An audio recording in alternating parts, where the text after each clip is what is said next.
The dragon in the northern imagination is an extraordinary thing because in one sense, the dragon, the watchful dragon, the greedy dragon, the dragon that takes the gold and sits on it and you know, creates this great hoard which it can't do anything with, you know, and can't really enjoy the beauty of, but which it seizes from others, represents, if you like, in some sense, something greedy and dragonish in each of us.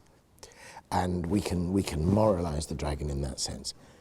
But if we do so, we mustn't forget that dragons are magnificent.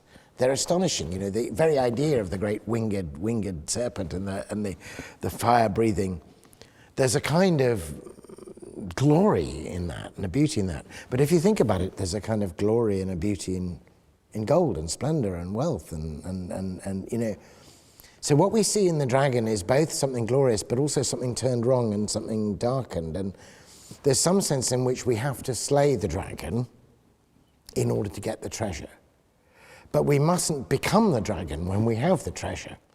He was certainly interested in the details of dragons, what they were like and how they moved. He liked poems and stories that brought a dragon to life. His friend C.S. Lewis had a good word for this.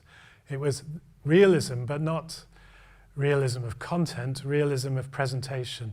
So a dragon comes to life in the writings of a good writer.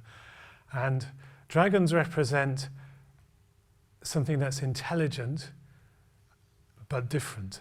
The monster out there, which the human hero has to face. And that is the story of Beowulf, if not also the story of the Alien films. And that might be one of the appeals of the dragon. The dragon is also wise. There's wisdom attached to dragons. And the Inklings like Lewis and Barfield and Tolkien as well, of course, had some interest in that kind of explanation for dragons. But they were more interested in the story of a dragon and the story of the hero who has to face a dragon, rather than in turning it into a kind of allegory or a symbol. Maybe symbol is a better word than allegory, because allegory is an all out and out explanation for what a dragon means. And so political and business and government structures that just hoard everything are the dragons of today.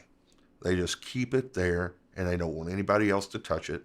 They don't want it to benefit anyone but themselves. They want the wealth and the power to just comfort them. And those are the dragons. I think that's the biggest overall dragon we face today.